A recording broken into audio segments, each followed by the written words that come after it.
শুভ সন্ধ্যা বন্ধুরা। আজ হলো 2 মে 18 বৈশাখ শনিবার। আজকের সন্ধ্যার বিশেষ বিশেষ খবরগুলি হলো: সোমবার সকাল 8টায় শুরু হবে বুট গণনা। বেলা 12টার মধ্যেই স্পষ্ট হয়ে যাবে কে সরকার গড়বে।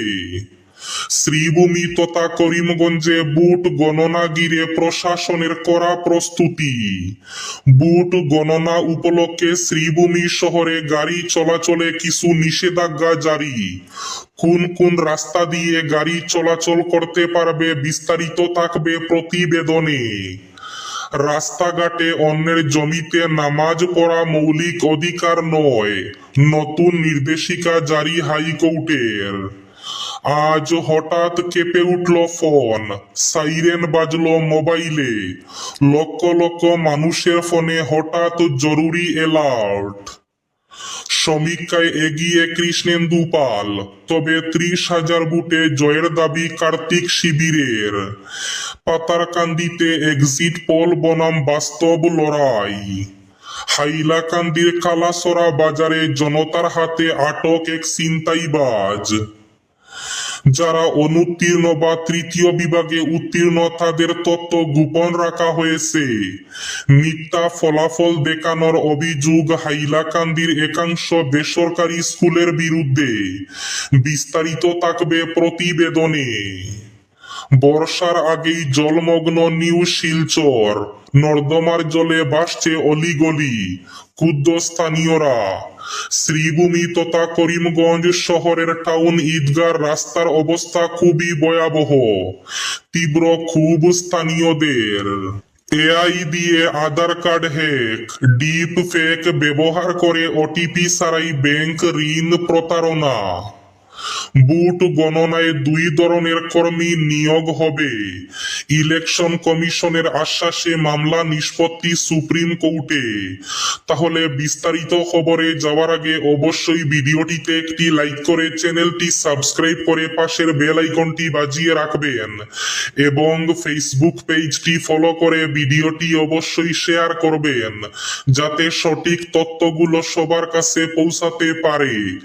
এবার শুনুন আজকের খবরগুলির বিস্তারিত।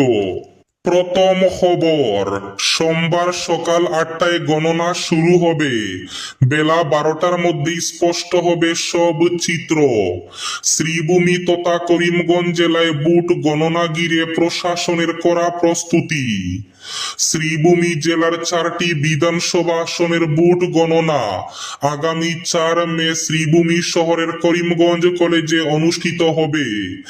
এই বুট গণনা সুষ্ঠুভাবে সম্পন্ন করতে শ্রীভূমি জেলা ম্যাজিস্ট্রেট ভারতীয় নাগরিক সুরক্ষা সংহিতার 163 ধারার অধীনে এক আদেশে কিছু নিষেধাজ্ঞা জারি করেছেন। এই নিষেধাজ্ঞা অনুসারে 4 মে সোমবার সকাল 5টা থেকে গণনা প্রক্রিয়া শেষ না হওয়া পর্যন্ত করিমগঞ্জ কলেজের 100 মিটার ব্যাসার্ধ এলাকায় 5 বা ততোধিক ব্যক্তির জমায়েত নিষিদ্ধ। পাশাপাশি করিমগঞ্জ কলেজের 100 মিটার ব্যাসার্ধের কোনো ধরনের ব্যক্তিগত যানবাহন প্রবেশ করতে পারবে না।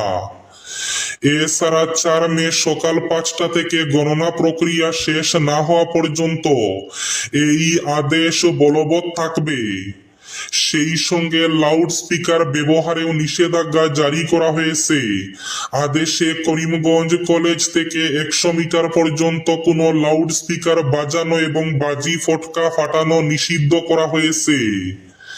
বুট গণনা উপলক্ষে শহরে যানবাহন চলাচলে নিষেধাজ্ঞা জারি করা হয়েছে। বুট গণনা প্রক্রিয়া সুষ্ঠুভাবে করতে সোমবার সকাল 6টা থেকে বুট গণনা শেষ না হওয়া পর্যন্ত শহরের সন্তরবাজার পয়েন্ট থেকে এওসি পয়েন্ট পর্যন্ত সড়কে অর্থাৎ স্টেশন রোডে সব ধরনের যানবাহন চলাচল বন্ধ থাকবে। ওই সময়ে সব ধরনের যানবাহন সন্তরবাজার পয়েন্ট থেকে মসজিদ রোড, দাসপট্টি, পূর্ব বাজার, চরবাজার, বিপিন পাল রোড হয়ে মেন রোডে চলাচল করবে। পাশাপাশি এওসি পয়েন্ট থেকে যানবাহন সুভাষনগর সড়ক, টেলিফোন এক্সচেঞ্জের সম্মুখ, হাসপাতাল রোড, থানা রোড হয়ে মেন রোডে চলাচল করবে।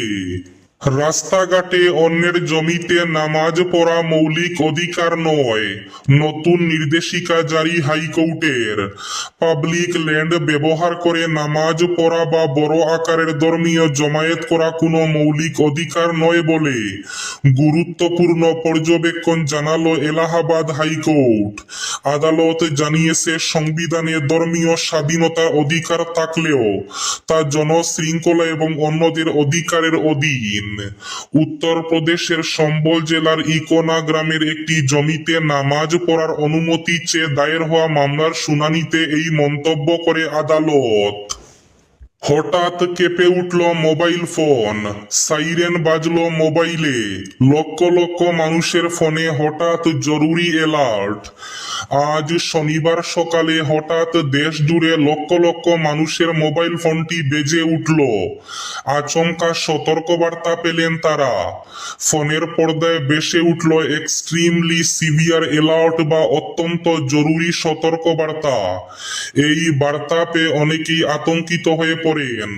তবে সরকারের একটি বিবৃতি থেকে জানা গিয়েছে, আতঙ্কিত বা উদ্বিগ্ন হওয়ার মতো কোনো কারণ নেই। পরীক্ষামূলকভাবে এই ব্যবস্থা চালু করা হয়েছে। সম্পূর্ণ দেশীয় পদ্ধতিতে এই সেল ব্রডকাস্ট প্রযুক্তি তৈরি করা হয়েছে। মূলত প্রাকৃতিক দুর্যোগ বা কোনো মনুষ্য সৃষ্ট কোনো বিপদ থেকে মানুষকে সতর্ক করতে সম্পূর্ণ দেশীয় পদ্ধতিতে এই ব্যবস্থা চালু করা হয়েছে। বুট গণনায় 2 ধরনের কর্মী নিয়োগ হবে, ইসিআই আশ্বাসে মামলা নিষ্পত্তি সুপ্রিম কোর্টের। পশ্চিমবঙ্গে বুট গণনায় কেন্দ্র এবং রাজ্য সরকার উভয় ধরনেরই কর্মী নিয়োগ হবে বলে নির্বাচন কমিশনের সার্কুলার রয়েছে। তাই এই সার্কুলার মোতাবেকই কর্মী নিয়োগ হবে বলে কমিশনের আইনজীবী সুপ্রিম কোর্টে আশ্বাস দিয়েছেন। তেমন আশ্বাসকে মান্যতা দিয়ে কলকাতা হাইকোর্টের রায়কে চ্যালেঞ্জ জানিয়ে তৃণমূল কংগ্রেস সুপ্রিম কোর্টে যে মামলা ঠুকেছিল তার নিষ্পত্তি করেছে ডিভিশন বেঞ্চ। হাইলাকান্দি কালাসরা বাজারে জনতার হাতে আটক এক ছিনতাইবাজ। টাকা ছিনতাই করতে সে জনতার কাছে আটক এক ছিনতাইকারী। উদ্ধার করা হয়ে বেশ কিছু সামগ্রী উত্তম মধ্যম দিয়ে পুলিশের হাতে তুলে দেন স্থানীয়রা। বর্তমানে পুলিশ হেফাজতে রয়েছে বলে জানা গেছে। চাঞ্চল্যকর ঘটনাটি ঘটেছে পূর্ব হাইলাকান্দির কালাসরা বাজারে। বিবরণে প্রকাশ, কালাসরা বাজার এলাকার এক ব্যক্তি লালা বাজারের স্টেট ব্যাংক থেকে কিছু টাকা তুলে বাড়ি ফেরার পথে হিন্দিভাষী বছর 29-এর এক যুবক পিছু দাওয়া করে। লালা বাজারে থাকা অবস্থায় এক মুঠো পাউডার তার গলায় ছিটিয়ে দিয়েছিল বলে অভিযোগ। এরপরও পিছু ছাড়েনি। কয়েক কিলোমিটার দূরে কালাসরা বাজার পর্যন্ত ওই ব্যক্তির পেছনে পেছনে চলে আসে এবং এক সময় টাকা ছিনিয়ে নেওয়ার চেষ্টা করে হিন্দিভাষী যুবক। বাজারে আসতেই আশেপাশের লোকজনকে ডেকে বিষয়টি জানালে এগিয়ে আসেন স্থানীয়রা। পাকড়াও করে ধরে রাখেন ওই হিন্দিভাষী যুবকটিকে। সেখানে কিছুটা উত্তম মধ্যম দেওয়ার পর তার কাছ থেকে একটি ধারালো ব্লেড, স্ক্রুড্রাইভার সহ অন্যান্য সামগ্রী উদ্ধার করা হয়। পরবর্তীতে কালাসরা পুলিশ ফাঁড়িতে খবর দিয়ে থানায় সমঝে দেন স্থানীয়রা।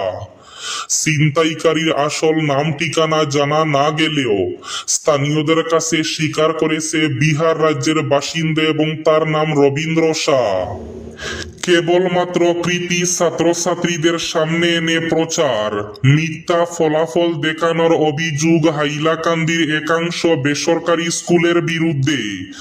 হাইলাকান্দি জেলার একাংশ বেসরকারি স্কুলের বিরুদ্ধে সামাজিক মাধ্যমে অতিরঞ্জিত এবং বাছাই করা পরীক্ষার ফলাফল প্রচারের গুরুতর অভিযোগ উঠেছে।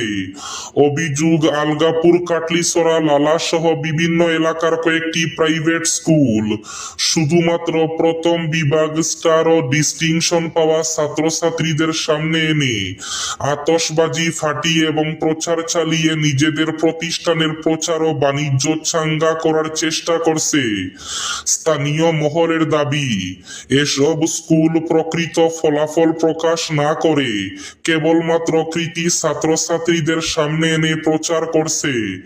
ফেল করা, অনুত্তীর্ণ বা তৃতীয় বিভাগে উত্তীর্ণ ছাত্রছাত্রীদের তথ্য গোপন রাখা হচ্ছে বলে অভিযোগ উঠেছে। ফলে অভিভাবকদের সামনে বিভ্রান্তিকর ও অসম্পূর্ণ চিত্র তুলে ধরা হচ্ছে বলে মত অনেকের। সমীক্ষায় এগিয়ে কৃষ্ণেন্দু পাল, তবে 30,000 ভোটে জয়ের দাবি কার্তিক শিবিরে। এক্সিট পোল বনাম বাস্তব লড়াই। পাতারকান্দি বিধানসভা কেন্দ্রে এবার হাড্ডাহাড্ডি লড়াইয়ের আবহ। ভোট গ্রহণ শেষ হতেই ফলাফল ঘিরে চরম উত্তেজনা তৈরি হয়েছে রাজনৈতিক মহলে। একদিকে এক্সিট পোলগুলিতে বিজেপির এগিয়ে থাকার ইঙ্গিত, অন্যদিকে কংগ্রেস শিবিরের দাবি বড় ব্যবধানে জয় নিশ্চিত। রাজ্যের সামগ্রিক রাজনৈতিক পরিস্থিতিতেও এখন অনিশ্চয়তা এবং জল্পনার গণগোটা। বিভিন্ন সমীক্ষা সংস্থা এবং সংবাদ মাধ্যমের এক্সিট পোল অনুযায়ী আবারও বিজেপি নেতৃত্বাধীন সরকার গঠনের সম্ভাবনা জোরালো। তবে রাজনৈতিক বিশ্লেষকদের মতে চূড়ান্ত ফল ঘোষণার আগে এই পূর্বাভাসকে নির্ভুল বলে ধরে নেওয়া যথেষ্ট ঝুঁকিপূর্ণ। এআই দিয়ে আধার কার্ড হ্যাক, ডিপ ফেক ব্যবহার করে ওটিপি ছাড়াই ব্যাংক ঋণ প্রতারণা। কৃত্রিম বুদ্ধিমত্তা এখন আর শুধু প্রযুক্তিগত উন্নতির হাতিয়ার নয়, সেটি হয়ে উঠেছে সাইবার অপরাধীদের নতুন অস্ত্র।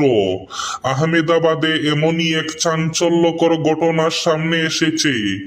এআই ব্যবহার করে এক ব্যবসায়ীর আধার ও ব্যাংকিং নিরাপত্তা ব্যবস্থাকে সম্পূর্ণভাবে নিয়ন্ত্রণ নেওয়া হয়েছে, তাও কোনো ওটিপি ছাড়াই।